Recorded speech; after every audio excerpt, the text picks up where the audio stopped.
Buenas tardes a todos, les damos la bienvenida a este espacio. Me presento, mi nombre es Angie Benavides, soy gestora académica en la unidad de programas abiertos de Executive Education en la Facultad de Administración de la Universidad de los Andes. En nombre de la unidad de programas abiertos, es un gusto darles la bienvenida al espacio que vamos a tener el día de hoy, que es un espacio muy especial porque forma parte de una serie de encuentros que estamos gestionando en esta apertura de año, a los que titulamos Retos Directivos 2024.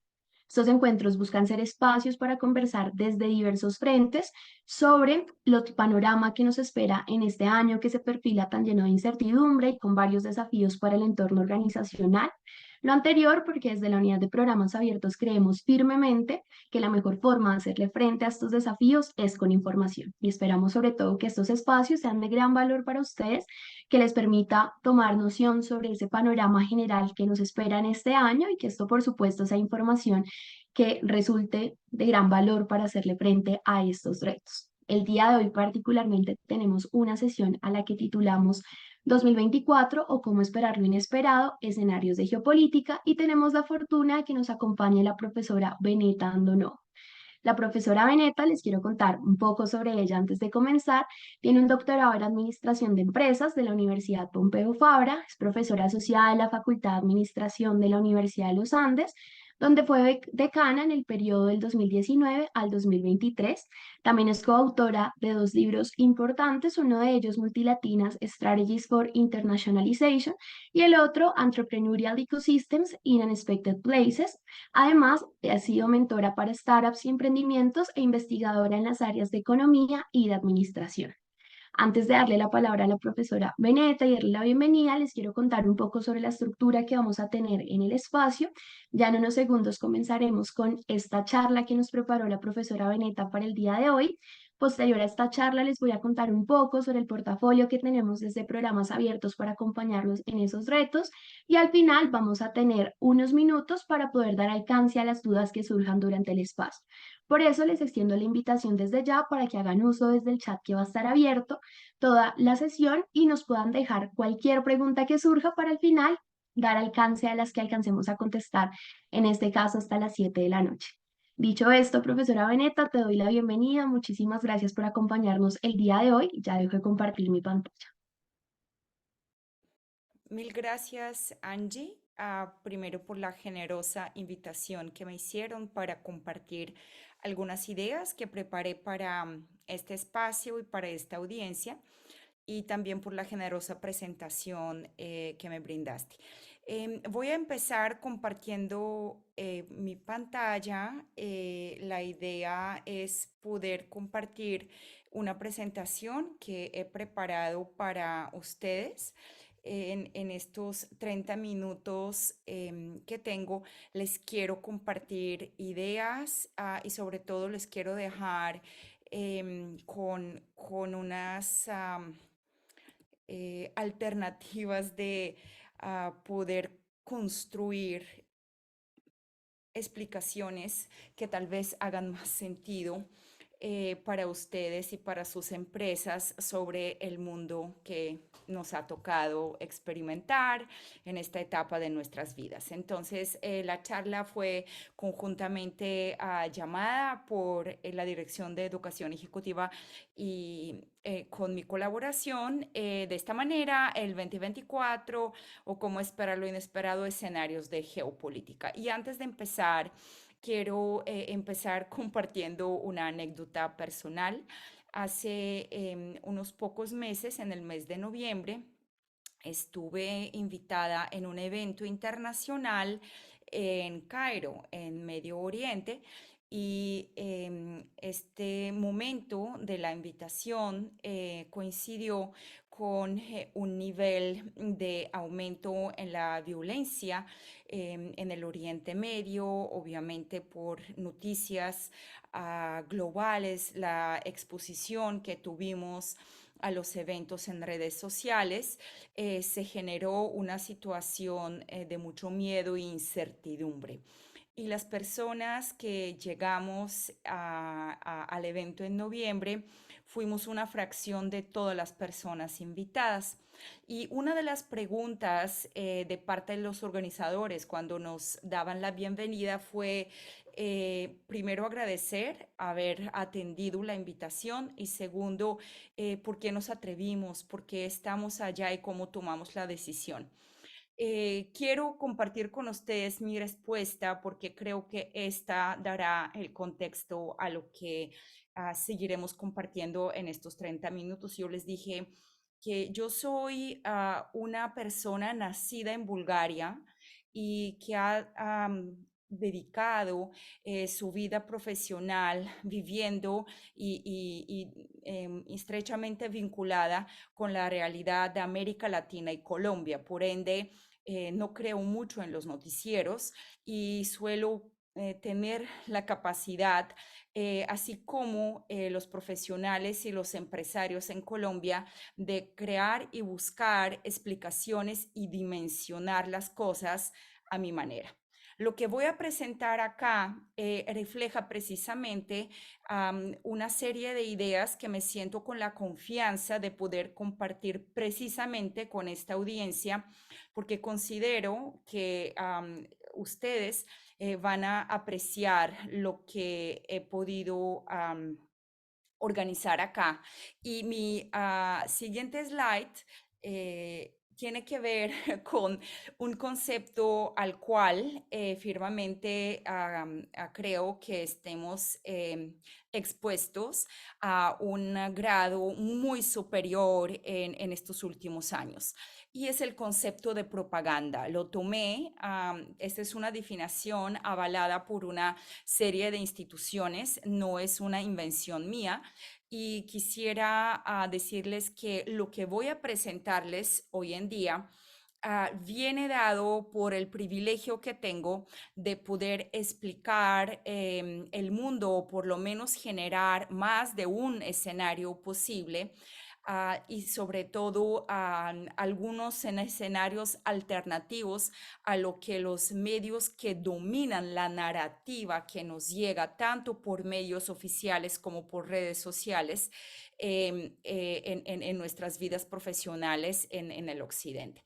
Así que propaganda es la difusión o divulgación de información, ideas o opiniones de carácter político, religioso, comercial o otro, con la intención de que alguien actúe de una determinada manera, piense según unas ideas o adquiere un determinado producto.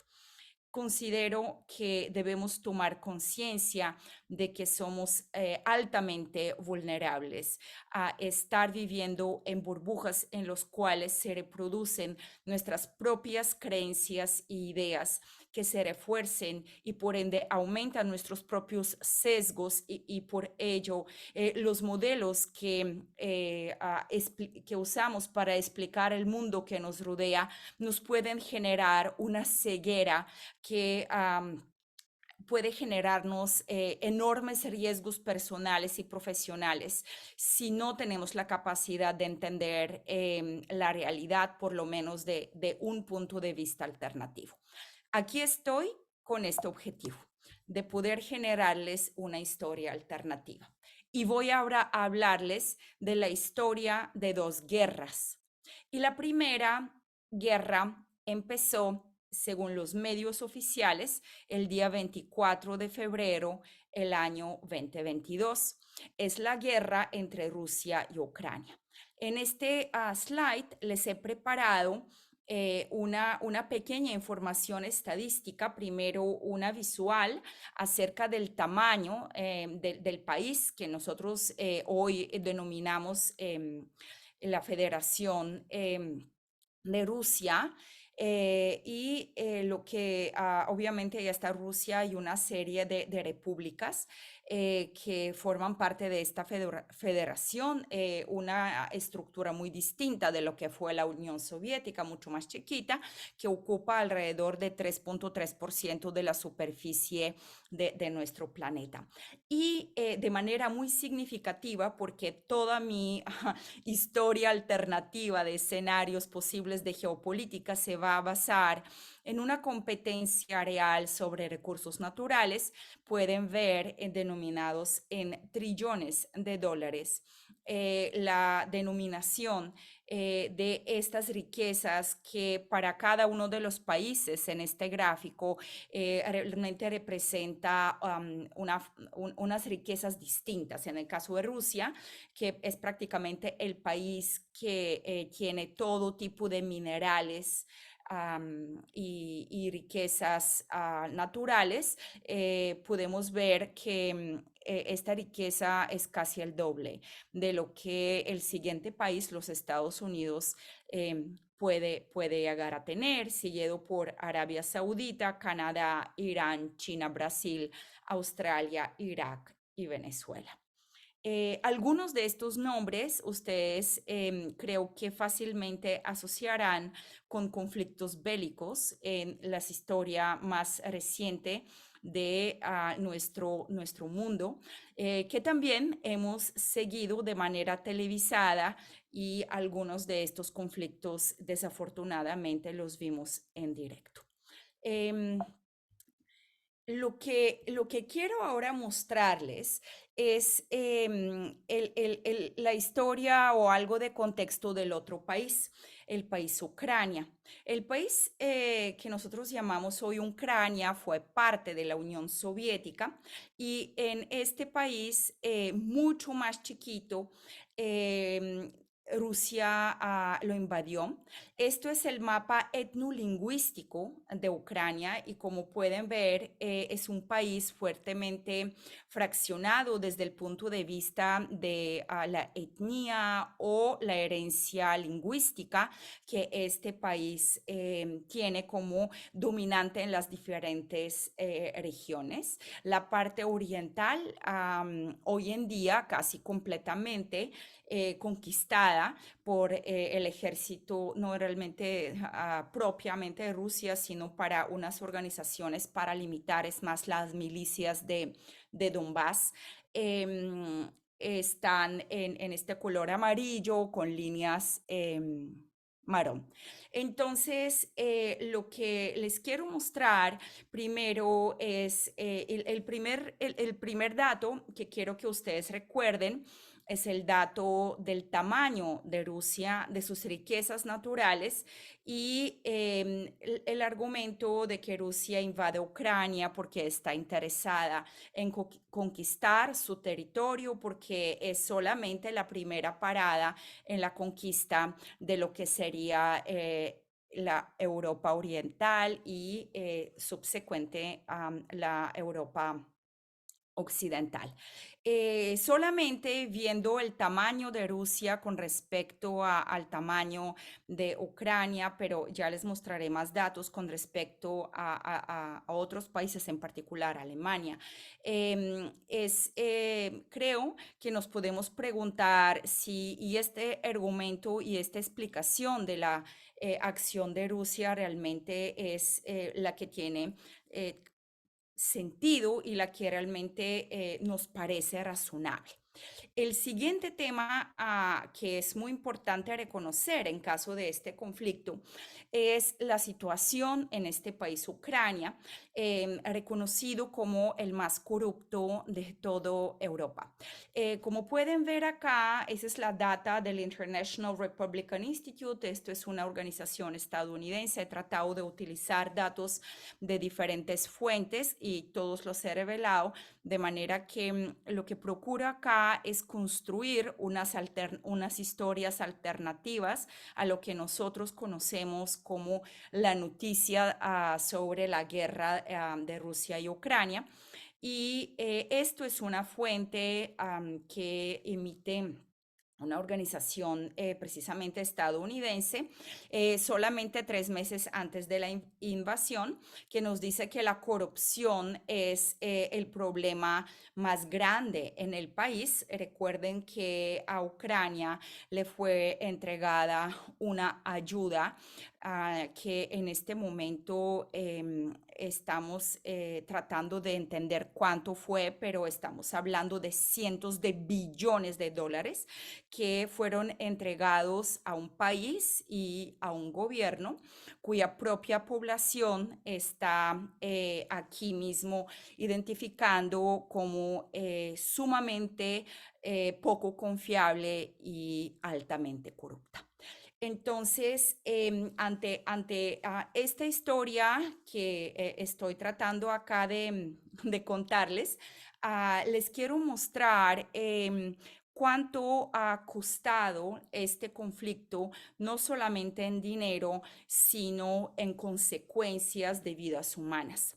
Según The New York Times, y esto es del agosto del 2023, hace más de 6 meses, este artículo de New York Times estaba reconociendo que los daños en personas de parte de Ucrania ascendían a 500,000 de personas. Estamos hablando de una población de alrededor de 40 millones que obviamente en este momento nadie puede afirmar cuánto es la población de este país que queda residiendo en el país, dado que alrededor de 7 millones de personas, más o menos sabemos que oficialmente han emigrado tanto hacia Rusia como hacia otros lugares de Europa. Entonces, se estima que en Ucrania quedan entre 25 y 30 millones de personas en este momento. Y lo que pueden ver en estos mapas que tomé del Instituto de Estudio de la Guerra, que pueden ver the Institute for the Study of War, que es una organización ubicada en Reino Unido, pueden detectar cuál es el territorio oficialmente desde el punto de vista de las noticias de nuestro mundo occidental reconoce bajo el control de Rusia. Como pueden ver, este territorio solo va en aumento y el número de personas muertas o eh, ah, incapaces de cumplir con las responsabilidades militares como soldados de parte de lado y lado está creciendo. De manera extraoficial, pero por medios militares, se comenta que la diferencia en mortalidad es alrededor de 1 a 7. ¿Qué quiere decir? Que por cada persona fallecida de parte de Rusia hay 7 personas de parte de Ucrania. Viendo los recursos naturales, el tamaño relativo, la diferencia de población y sobre todo la diferencia en la tecnología de la guerra, o sea, la tecnología de matar entre los dos lados, me parece que no es muy difícil de construir uno de los escenarios posibles, desafortunadamente no tan improbable, y es que si sigue la dinámica actual, Ucrania sería totalmente aniquilada desde el punto de vista de su capacidad humana. Y este costo social, sin lugar a duda, repercutirá en la moral de su propia población, en el apoyo del gobierno. Y hay un escenario muy probable de un colapso institucional de este país y nos tenemos que preguntar por qué pasó todo esto, por qué hay tanto sufrimiento y tanta muerte en el borde oriental de Europa. Y la historia que nos contaron en el noticiero es porque había un villano. Este villano se llamaba Vladimir Putin y esto era la guerra de él por sus grandiosas ideas de reconstruir el viejo imperio ruso o reconquistar los territorios de lo que una vez fue la Unión Soviética. esto es la historia que nos han contado y que de manera reiterativa se está contando en diferentes espacios, en diferentes versiones. Ahora, al mismo tiempo que esta historia del villano conquistador, tenemos que ser muy cuidadosos a observar cuáles han sido las dinámicas económicas como consecuencia de este conflicto bélico muy cruel y sumamente injusto con la vida de las personas, tanto en Ucrania como en Europa, como en Rusia, que están sufriendo enormemente. Lo primero que tenemos que reconocer es que de manera muy, digamos, subversiva, salió la noticia que no fue informada con mucho entusiasmo. Y aquí me he tocado, esto salió en unas tablas del el International Monetary Fund, pero no pude encontrar las tablas que en su momento vi, entonces me tocó utilizar un tweet y la noticia en su momento que salió, como les dije, en una tabla de IMF, fue que buscando rankear las economías del mundo, nos dieron la noticia que para el 2023, con las estadísticas del año 2023, Rusia ya sobrepasó a Alemania como la mayor economía en Europa, algo que no era cierto antes del inicio de este conflicto bélico. Quiero que piensen acerca de las sanciones económicas, el aislamiento completo al cual fue sometida la economía de Rusia, la obligación de las grandes multinacionales de cerrar sus operaciones y salir prácticamente de un día para el otro de unos negocios sumamente rentables para ellos. Porque fueron invitados por sus gobiernos de sumarse a esta política bastante agresiva de sanciones y todos la siguieron. Ante esta perspectiva, tenemos la noticia que que estoy acá compartiendo acerca del crecimiento de la economía rusa, crecimiento positivo también para el 2023, mientras que Alemania está sumada. Inició un periodo de recesión junto con otras economías de la zona euro. Otro dato importante que estoy mostrándoles aquí al lado derecho es que Rusia, junto con China, India y Turquía, han sido los países que en los últimos 30 años han participado en las mayores compras de reservas de oro y han balanceado sus reservas internacionales, en general mantenidas en dólares y en euros, en unas proporciones cada vez mayores de oro. Y por cierto, Rusia es uno de los países con reservas muy considerables de este metal en su vasto territorio. Entonces, ¿qué les estoy diciendo acá? Les estoy diciendo que aquí nos contaron la historia de una guerra que se lleva a cabo a partir de unas ideas de un villano conquistador que las fuerzas del occidente, o sea, las fuerzas que tienen una capacidad de contenerlo desde la moralidad de este acto, que es totalmente deplorable, hasta poder sancionar este tipo de comportamientos con actos de grandes sanciones económicas. Em, Prácticamente estamos viendo que nada ha funcionado. El villano no ha sido detenido militarmente y el villano ha podido salir desde este confinamiento económico al cual ha sido sometido.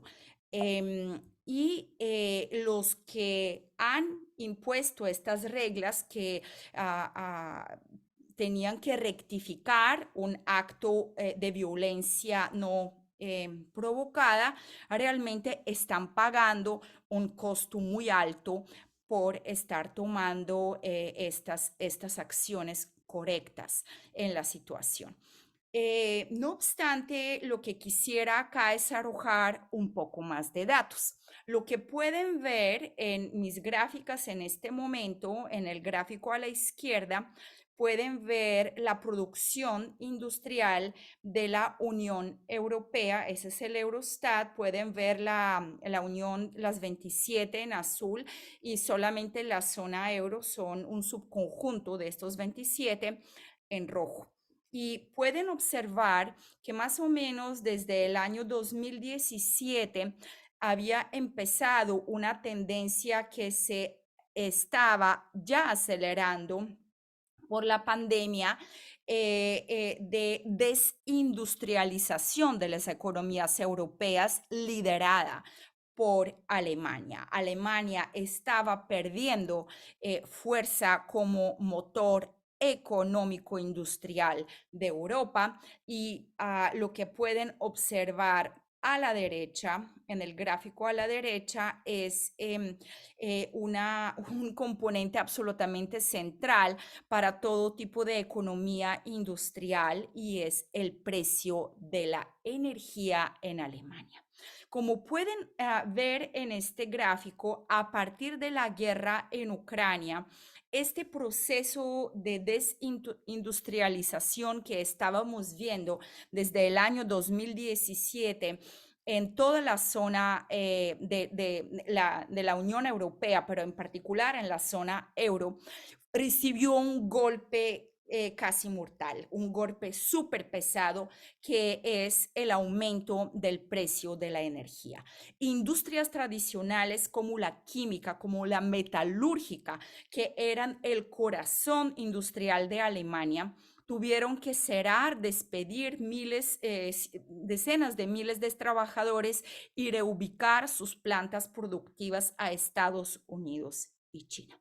Entonces, estamos observando un proceso económico absolutamente transformacional, estructural, para las economías de la Unión Europea, que se están jalando por el gran golpe que sufrió la economía alemana a partir del aumento del precio de la energía. ¿Y por qué aumentó tanto el precio de la energía? Porque toda la productividad y competitividad de la economía alemana y su capacidad industrial se basaba en un elemento esencial: la energía barata, la energía muy económica que venía por lo que están viendo en este mapa. Esto es el mapa preguerra, 2013, del gas que llegaba a Alemania y alimentaba su poderío industrial, y obviamente estaba trazando todo el continente europeo, con grandes dependencias en estos países más oscuros y menor dependencia del gas ruso en los países con menor intensidad de verde. Entonces, ¿qué es lo que estamos viendo acá? Estamos viendo a Ucrania, como les dije, uno de los países el país más corrupto en Europa, uno de los más corruptos en el mundo, como un país que ha básicamente financiado por las rentas que este país recibía por transitar el gas que llegaba desde Rusia para alimentar la capacidad industrial en la Unión Europea. los inconvenientes entre Rusia y Ucrania llevaron a una alternativa que se buscó a este espacio de tránsito de generación de alrededor de 2 a 3 billones anuales. Como pueden ver, acá lo he tomado eso, ese artículo con algún texto que quisiera que ustedes lean. Alrededor de 3% del Producto Interno Bruto de Ucrania se basaba prácticamente en cobrar este peaje de pasar el gas ruso desde Rusia a Europa, en particular el gran consumidor de todo eso, pues los países en verde más oscuro, pero el motor industrial de Alemania dependía esencialmente de esto. Entonces, imaginan que ahí en Ucrania estos 2 a 3 billones podrían ser usados para muchas cosas, y con el grado de corrupción de este país, no necesariamente cosas que beneficiaban el pueblo, que de todas maneras no era una nación totalmente unida. Había muchas fracciones, tanto étnicas como lingüísticas, en Ucrania. Ahora quiero hablarles de otra guerra. Esta es la guerra en, en, en Oriente Medio, que desafortunadamente, con la cual empecé contándoles una anécdota el día de hoy. Eso es una tragedia humana tan grande como la que describimos anteriormente. Y detrás de esta tragedia también hay una historia alternativa. No es solo la historia que nos cuentan en el noticiero. En este momento quisiera presentarles, esto es uno de los mapas que existen, no muy preciso, pero aquí se lo tengo. Esto fue publicado, como pueden ver, a la mitades del año pasado. Es una noticia que nos explica cómo va a haber un acuerdo, eh, digamos, facilitado por los Estados Unidos entre la autonomía palestina, Egipto e Israel, para poder explotar una serie de recursos naturales. Adivinen de qué estamos hablando acá. Estamos hablando de gas, que justo pueden ver acá en el mapa. Enfrente de Gaza están estos dos lotes, Marín 1 y Marín 2.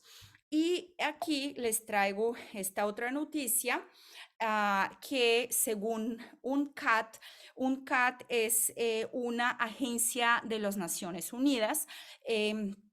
Ellos estimaron que este lote de gas en frente de Gaza, que se llama Marín, tiene una capacidad de producir alrededor de 4.5 billones en riqueza, que además, a diferencia del lote mucho más grande que está en aguas territoriales de Israel, pues tendría un costo de explotación más bajo, porque se encuentra, es más pandito, y por ende es menos complicado sacar la energía de este mismo. Entonces, otras historias acá. Esto es de am, más reciente, periódicos, realmente eso es como de las últimas 2 semanas. Varios periódicos del Oriente Medio se preguntan: ¿y ahora qué? ¿Y ahora qué pasa a partir de este conflicto tan increíblemente violento entre Israel y Hamas? ¿Qué pasará con el lote de gas en Gaza? Hay otro tipo de fuentes, mucho más, yo diría, ideológicamente cargados, digamos, de propaganda del otro lado, ¿no? Porque la propaganda viene de diferentes lados. Eso sería como la contrapropaganda, que nos dice que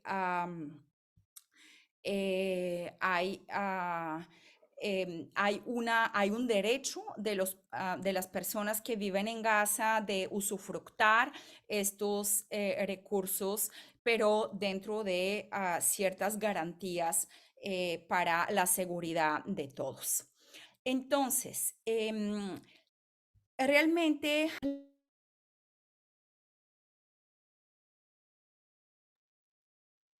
Profesora Bennett, qué pena, te silenciaste.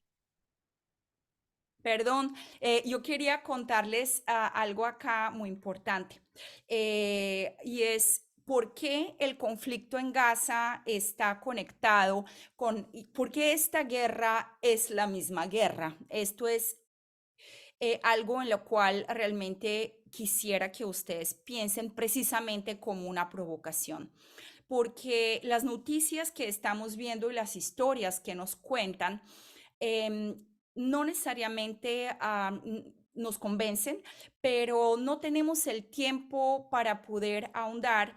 Y aquí yo hice esa tarea para ustedes, una posible conexión entre estas dos historias que les quiero traer acá para reflexionar y para darles una mirada desde el pensamiento estratégico y poder pensar en la geopolítica como uno de los grandes impulsores para poder entender lo que está pasando también en los frentes ambientales y en los frentes tecnológicos, porque no están desconectados tampoco, es esta frase con la cual empieza este primer párrafo. Y es que a partir de la discontinuación de el suministro de gas ruso para la Unión Europea, la recesión, la gran crisis y el desespero desde las empresas europeas para poder mantener sus operaciones, porque todos se empezaron a reubicar o en China o en Estados Unidos, dejando desamparados los trabajadores, y esto es un problema muy grande para los políticos europeos. Recuerden que en junio hay elecciones europeas y creo que la clase política europea actual va a ser muy castigada precisamente por el votante obrero europeo a partir de lo que ha pasado con la capacidad de producción y la capacidad industrial de este continente. ¿Qué pasa? Se está buscando una alternativa al suministro de gas ruso, bajo el supuesto que Rusia va a mantenerse acotada y limitada, aislada de su mercado en Europa, castigada por su agresión a Ucrania, que no hemos hablado de por qué de la agresión, pero le voy a dejar para otra oportunidad. La alternativa realmente muchos políticos la vieron en este gran hallazgo de gas en el Mediterráneo, sobre el cual también tienen aspiraciones Turquía, pero también Chipre, pero sobre todo Israel. Entonces, con la guerra en este momento, ustedes se están dando cuenta que este escenario que en algún momento parecía la alternativa para poder tener influencia sobre Europa desde el Oriente Medio, se está viendo totalmente imposibilitada dada la conflictividad y la violencia que estamos viendo en esta parte del mundo, sin imaginar una solución a mediano y largo plazo. Y estas son mis últimas slides con los cuales quiero dejarles precisamente la provocación y la semilla para ir hilando y pensando hacia dónde estamos caminando como civilización, pero también como economía en Colombia y como región en América Latina. Este es un dato bien conocido por todos los economistas, y es que hay una correlación, como pueden ver, innegable entre la riqueza de los países y el consumo de energía. Básicamente es imposible por lo menos con los medios y las tecnologías desarrolladas por nuestra civilización, construir riqueza para una sociedad a nivel país si no tenemos fuentes de energía que nos pueden garantizar la abundancia de este recurso. Que sea renovable o no es un detalle muy relevante y muy importante, pero lo más importante es que haya. Y este es el elemento que creo que tenemos que pensar muy activamente en cuando veamos el siguiente slide que conecta, y esto es algo, el último que quiero decirles, porque me comprometí de hablar solamente 30 minutos. Y es que conectar las guerras por los recursos y el acceso a los mismos, porque en esencia las dos historias de guerra tienen un trasfondo de acceso a recurso altamente valorado, altamente rentable y altamente cargado de poder geopolítico y capacidad de control sobre todo el continente europeo. Tenemos que reconocer esto junto con otra cosa que creo que menos claro nos lo hemos dicho unos a otros. Y es que países como Rusia y China realmente han asumido que el cambio climático va a suceder. China todavía está habilitando y aprobando generación de energía a partir de fuentes fósiles. Rusia prácticamente está financiando su sociedad y su sobrevivencia ante situaciones de grandes limitaciones y sanciones globales a partir de este tipo de recursos, y parece que lo está haciendo protegiendo su población y su poderío geopolítico en la medida de lo posible en este contexto. Y además, entre los dos han asumido que el cambio climático va a suceder, que el Ártico se va a descongelar y por ende han unido sus fuerzas para crear las nuevas rutas comerciales que retrasarán completamente las rutas que usan el canal de Panamá, por ejemplo, o la relevancia que tiene el Mar Rojo con el canal de Suez por la capacidad de utilizar los caminos en el Ártico cuando esta parte de nuestro planeta no tendrá meses de congelación y imposibilidad de ser utilizado. Entonces, esto lo han llamado una ruta de seda polar y es uno de los grandes proyectos que tienen gracias al acceso de Rusia desde el punto de vista geográfico a este espacio geográfico.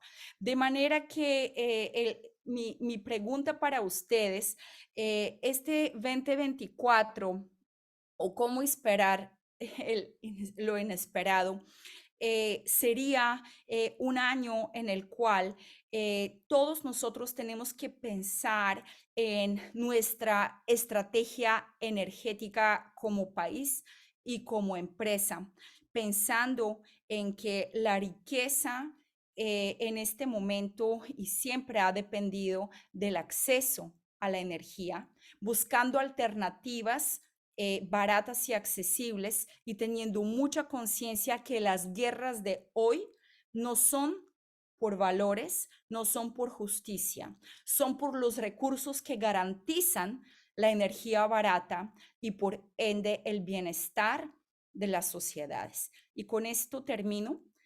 Pensando que esta conversación ha sido una provocación para que ustedes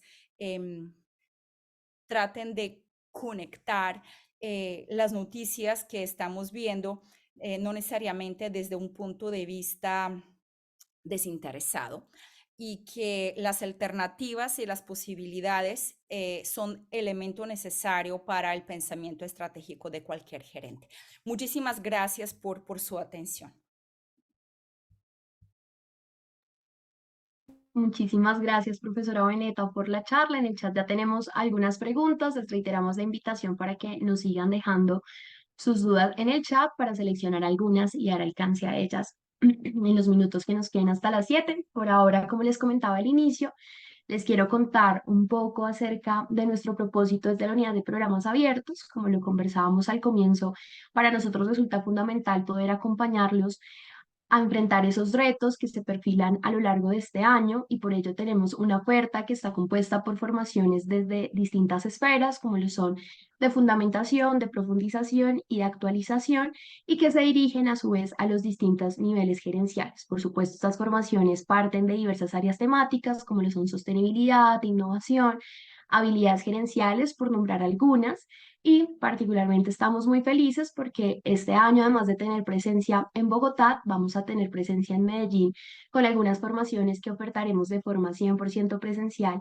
por lo que si alguno de ustedes vive en esta ciudad y le gustaría vivir la experiencia de educación ejecutiva en Medellín, pueda estar al tanto de esa serie de formaciones que vamos a ofertar directamente allá. Les voy a contar a grandes rasgos sobre cada una de estas esferas.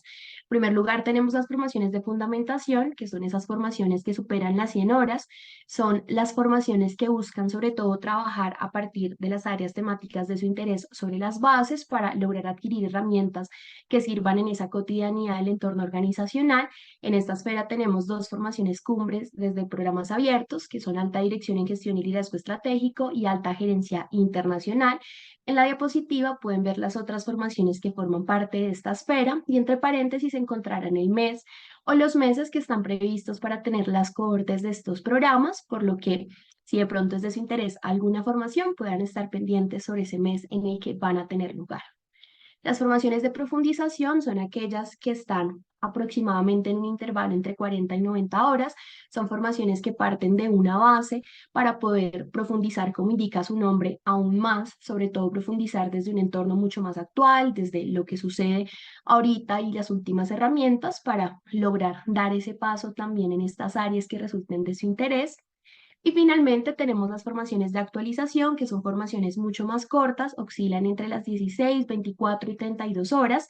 Son formaciones que buscan responder de forma mucho más inmediata a retos puntuales que están en las organizaciones.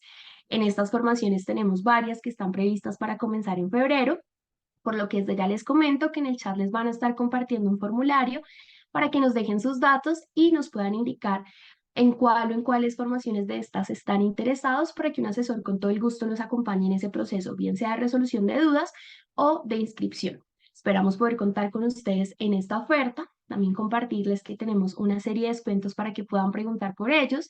Cada una de estas formaciones tiene un descuento por pronto pago. También si ustedes de pronto son egresados de la Universidad de los Andes o se inscriben en grupos, bien sea de 3 o 4 personas o de 5 o más personas, van a poder acceder a un descuento para estas formaciones.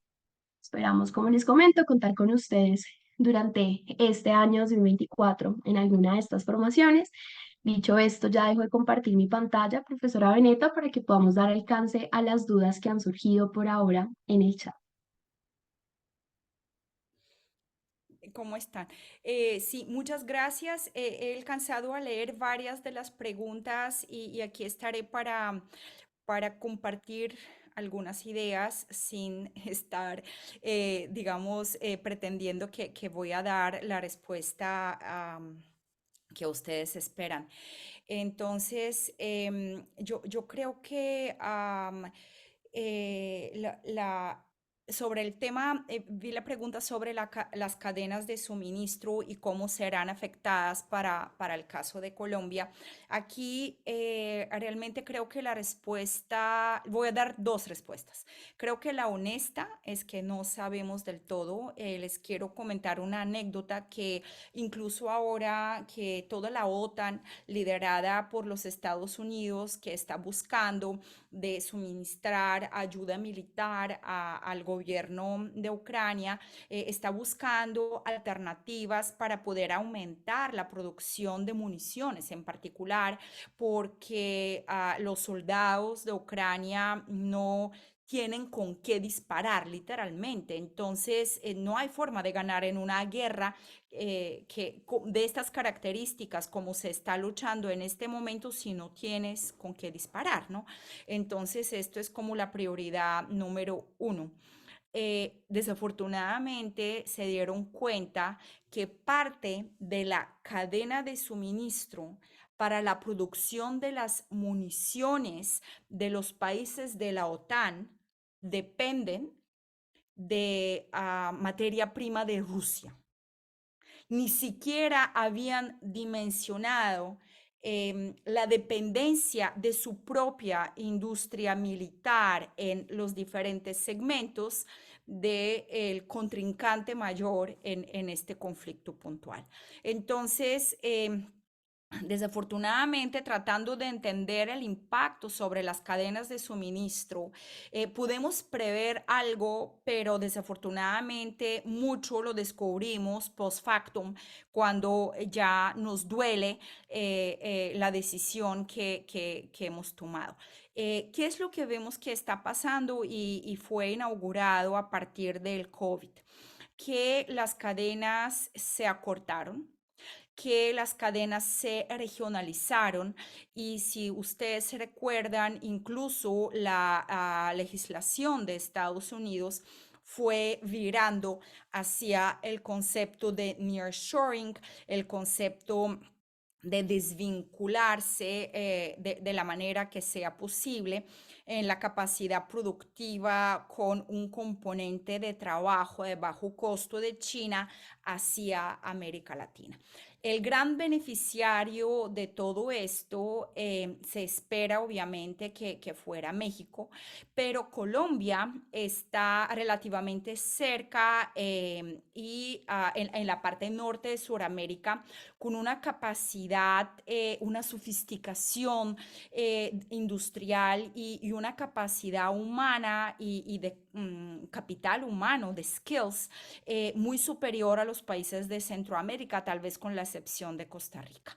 Entonces, dicho todo esto, yo creo que este empuje de nearshoring que está llegando desde el norte, que ya está sacudiendo México, que tampoco va a tener la capacidad en tema de producción industrial, ellos estarán buscando establecer lazos más cercanos con Colombia, con los países de Centroamérica, y yo auguro unos buenos años si estos proyectos de nearshoring se llegan a concretar y a los niveles en los cuales han sido conceptualizados para el empresariado colombiano, sobre todo en materia productiva. Entonces, en ese sentido, yo creo que Colombia tendrá oportunidades aún pensando en cadenas más regionales que globales. Sobre el tema del tema de hidrocarburos en Colombia, tanto Colombia como toda América Latina son muy ricos en recursos naturales. Entonces, lo que yo veo es que va a haber un nuevo mapa de dependencias y de creación de oportunidades económicas a partir de los recursos naturales. No hemos encontrado una forma de crear riqueza si no fuera de lo material. Necesitamos la materia y la forma en que la hacemos es extraerla de la tierra. El hecho de que lo podamos hacer de manera renovable, creo que es algo al cual tenemos que aspirar, pero como aquí, si me permiten, les puedo decir, yo estuve en diciembre en China y precisamente hablando de los hidrocarburos, de la importancia de pensar en lo renovable, los chinos son los primeros que dicen que claro que sí, pero de manera inteligente. Básicamente, va a ser un poco brusco lo que voy a decir porque fue lo que ellos me dijeron y a veces ellos pueden ser un poco más directos de lo que nosotros esperamos en una conversación laboral. Prácticamente me dijeron que ellos se aproximan el deseo de moverse hacia la renovación de las fuentes de energía, no desde lo ideológico usaron la palabra religioso. Ellos dijeron que ellos no son religiosos, sino son pragmáticos y que ellos no suscriben a la idea de pensar con el deseo, sino necesitan el sustento y la solución pragmática. Creo que esa es la forma en la cual todo el mundo en el BRICS, considero que Brasil también está en la misma línea, considero que Rusia y China están sumamente sintonizados en esta misma línea, Irán, pues obviamente ahí montado, estoy pensando en los BRICS, ¿no? Arabia Saudita, que son los nuevos entrantes, Suráfrica, están sintonizados por este lado. Colombia es un poco más atrevida y yo no estoy segura si Colombia ha hecho las cuentas para el discurso que tiene en este momento bien hechas. Y creo que eso es lo que alcanzamos a contestar el día de hoy.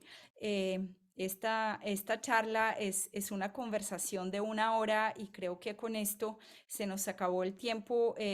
Muchas gracias por la participación en el chat y espero haber podido generarles un impulso para pensar en los posibles escenarios, porque considero que vivimos en un momento a partir del cual nuestras realidades y lo que pensamos que vamos a vivir, todavía no alcanzamos a imaginarlo completamente, va a ser diferente. Les mando un abrazo y les deseo lo mejor. Muchas gracias, profesora Beneta, y también muchas gracias a ustedes por habernos acompañado en este espacio. Recordarles el formulario que les compartieron en el chat para que nos puedan dejar sus datos y contarnos si están interesados en alguna o en algunas de las formaciones que tenemos este año en la oferta de programas abiertos y desearles, por supuesto, una feliz noche. Mil gracias, profesora Beneta, igualmente feliz noche.